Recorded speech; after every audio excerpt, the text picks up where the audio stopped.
got a little sippy in me. I am an Italian. I like the energy. Hello! And welcome to Birds on Film. Birds on Film.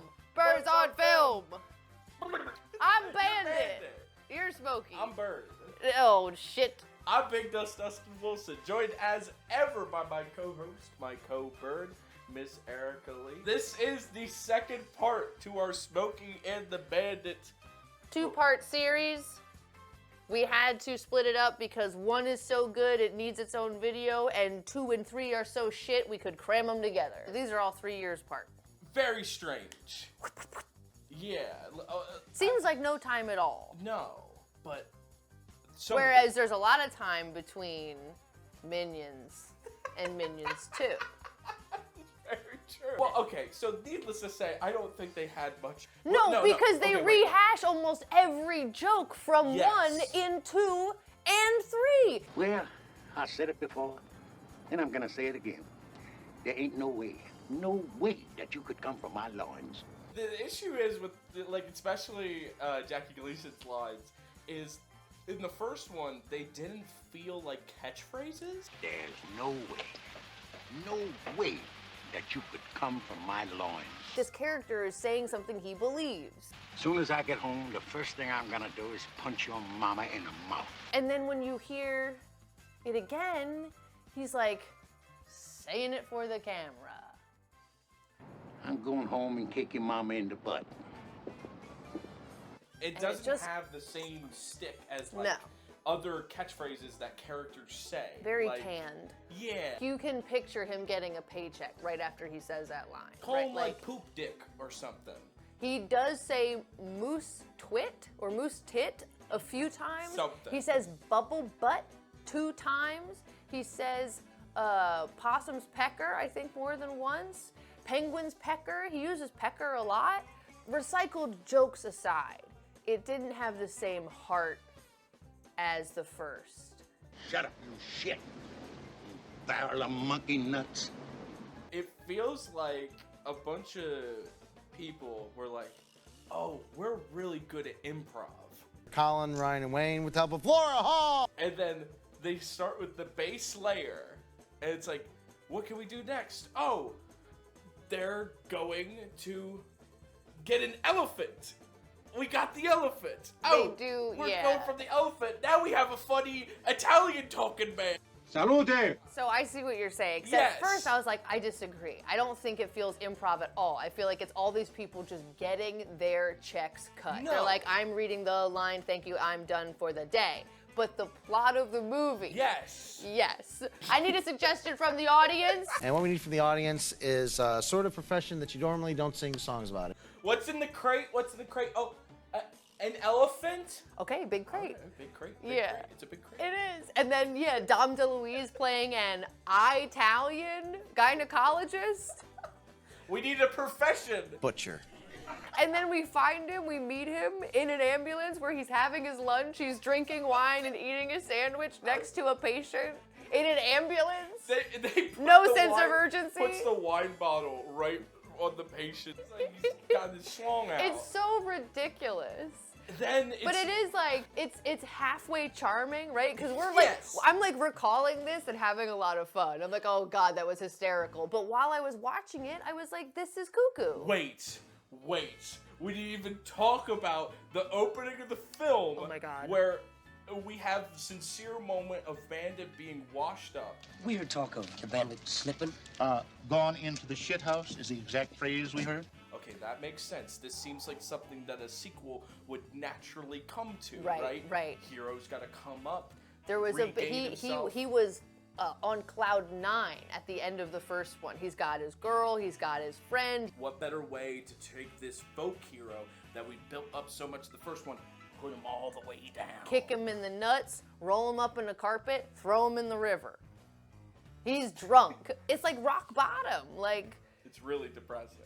And Snowman comes and says, like, we got a bet for you because Big and Little Enos are running for, Both of them are running. I didn't even think about no, this. Big Enos is running. Okay, Big Enos is running for governor of Texas. And we started off one of the first scenes. Horse shit rains from the sky. Yeah, their political competitor flies a plane over one of their fundraising events and lets out just a cargo load of manure.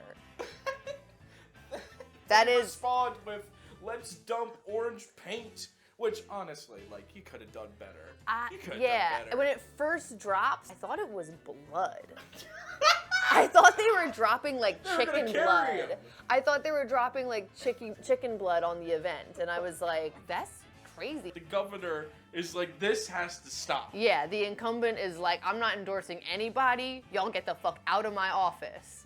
And the Enuses are like, I know how to get their favor. Yeah. I overheard Yeah. a funny little crate. Dropping eaves on this guy's phone call. He needs this crate delivered. And so they go grab Bandit. They say, we need you to grab this crate and get it here quick.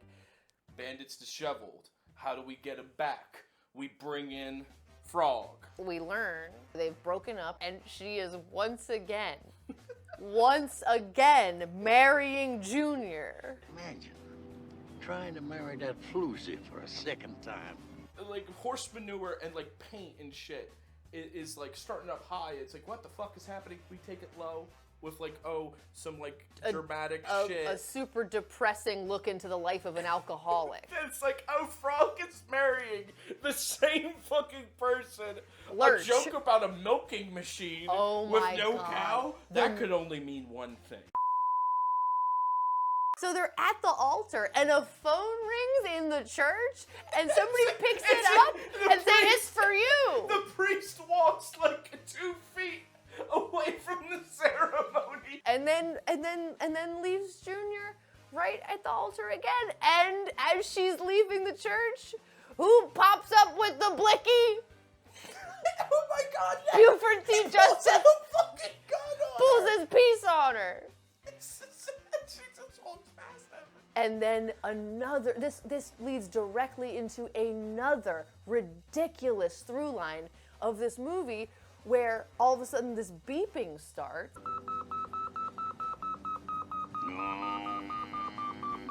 Because he now has this thing called a hemogauge that measures his blood pressure, and anytime he hears the name Bandit, it starts beeping, and he has to say Om and his arms out wide to calm it down, like he got it from Tibetan monks. They live in Newark now. All of the jokes go like 7 steps too far. And just lucky enough, I saw the advertisement in Screw magazine. So we bring it back before the elephant, before the funny Don DeLuise. We get a goddamn sports training montage. Oh, this is the part of the movie that, and among all these other like insane things we just listed, this is the bit I could do without. Yeah. Where they bring in Frog. The reality of what you said just set in. So Snowman goes and gets Frog to what should have been just the motivation of like, you know, pick yourself up, Bandit, get off the fucking floor, Bandit. And he sees her and is like, oh my God, the woman I love, I need to do better. Instead, she's like, I'm gonna put you through a rigorous training program. And she like makes him go to the gym and stuff and race a horse. That he wins. He wins the race. Beats 3 goddamn horses in a race. When did Bandit gain these abilities? We start the training montage. He can't do 1 sit-up. We finish the training He's montage. outrunning a fucking horse. Beating a racehorse. It's the first one where it's like, it's simple. It's goofy, but it's simple. We have these like beautifully written characters, masters of their craft, emoting on screen for you. All they have to do is breathe, and you're in that world. Cut to Bandit winning in a foot race against 3 horses. It's like, I love when films do crazy shit. There are times where it's very fun, it's very enjoyable. Sometimes it's like, God, you're giving me so much. I can hardly like think about the characters and what's happening in the story and taking in what you're trying to say. Right. I'm more so just thinking, how stupid is this? It has one of the craziest ending scenes of any film. Big Mad Max Fury Road. Right, like desert landscape, a bunch of semis and cop cars and... Being chased by not just stadies. We have Gaylord.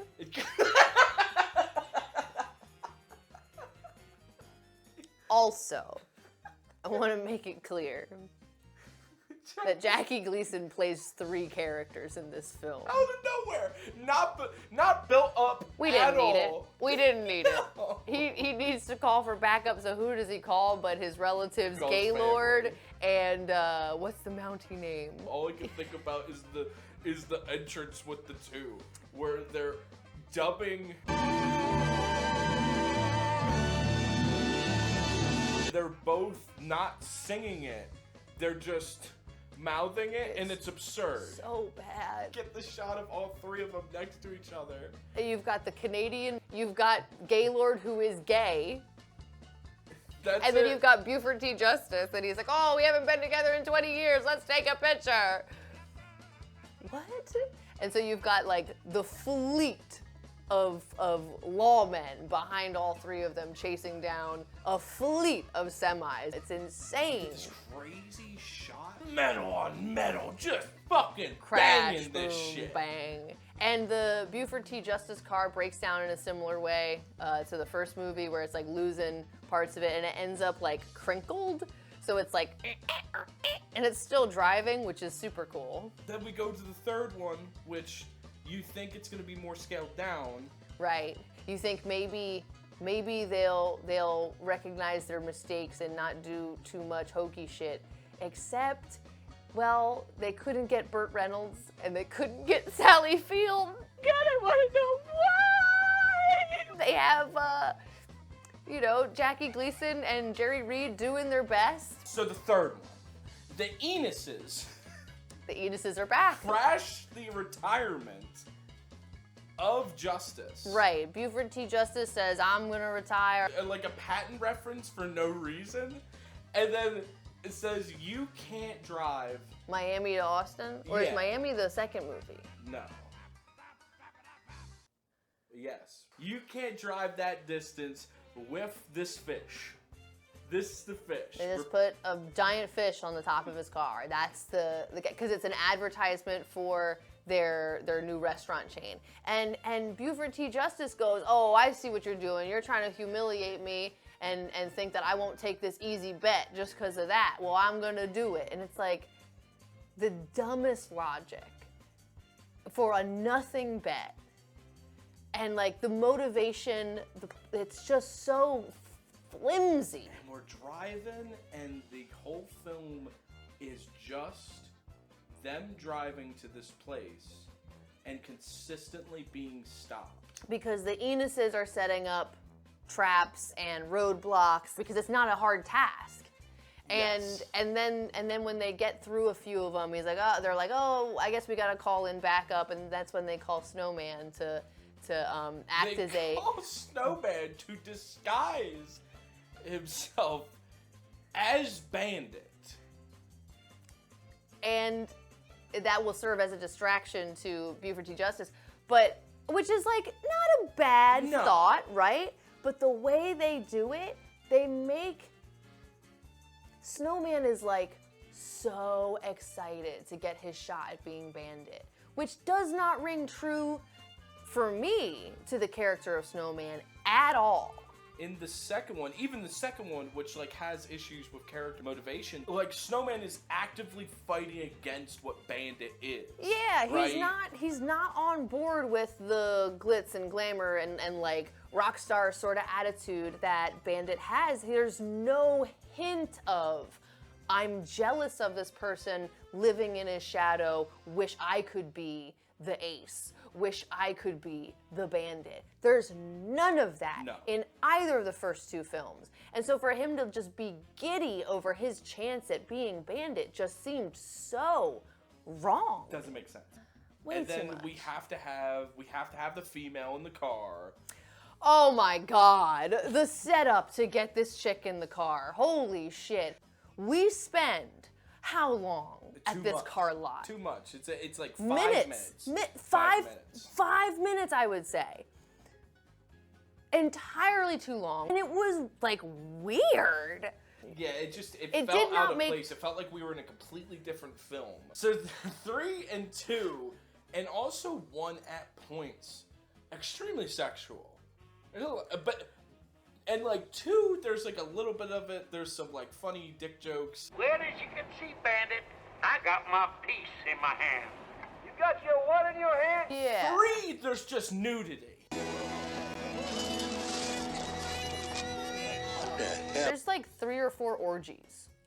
Well, it gradually grows, right?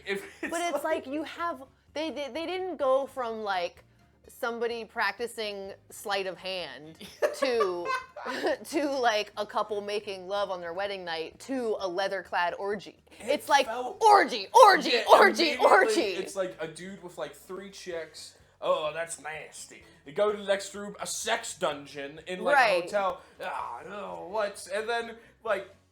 And then just slowly more and more people entered the sex bar. And I don't remember how this happened because I wasn't really paying attention. But Big and Little Enos are now in dresses and wigs and getting pulled into a room by like 8 men in their like Speedos. Some of them and one of them's Speedos, like flexing. Some are completely nude. Yes. And then later on in the movie, when we're out of the hotel in the middle of a field, there's just this large party of people having a picnic naked. It's butt naked. All of them. It's so strange. There's just...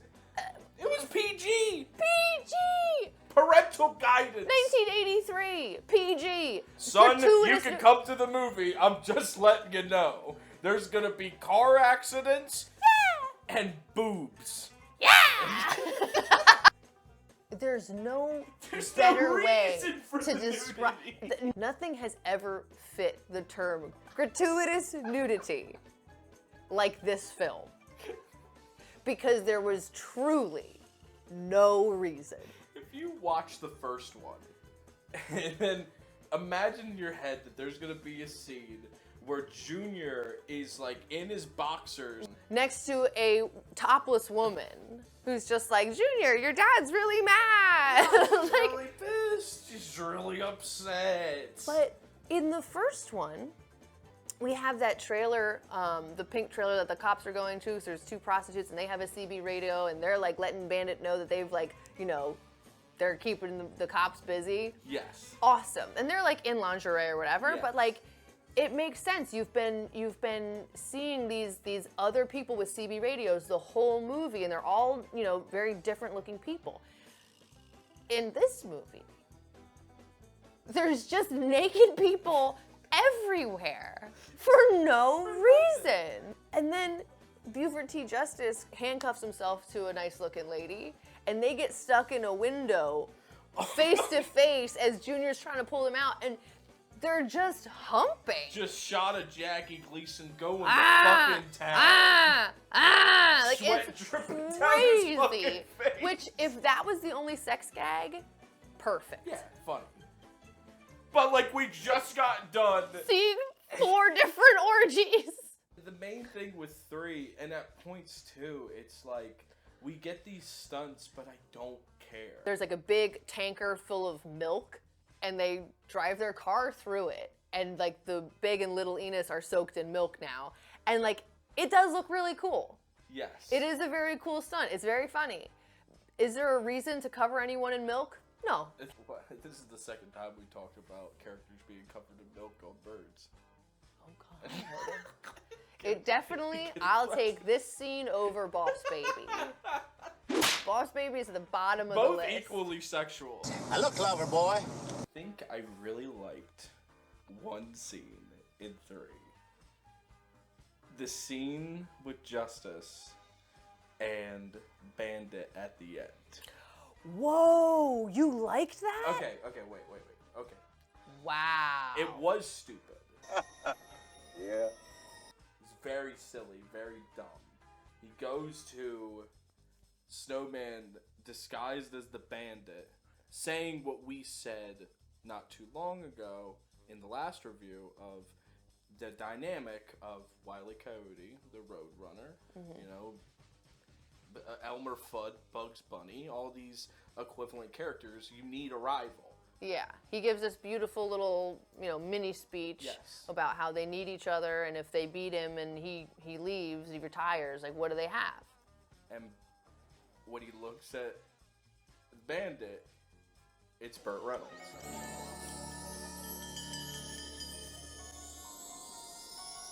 Hello, Buford. Conceptually, I like that scene. If it was in a different film, I was silly to even think that. It's messy, it's strange. Well, caught me with my pants down. I think if you take the sequels, the two by themselves, I just don't think it honks. No, they don't honk. Bye-bye. Yeah, it's bad. Ugh.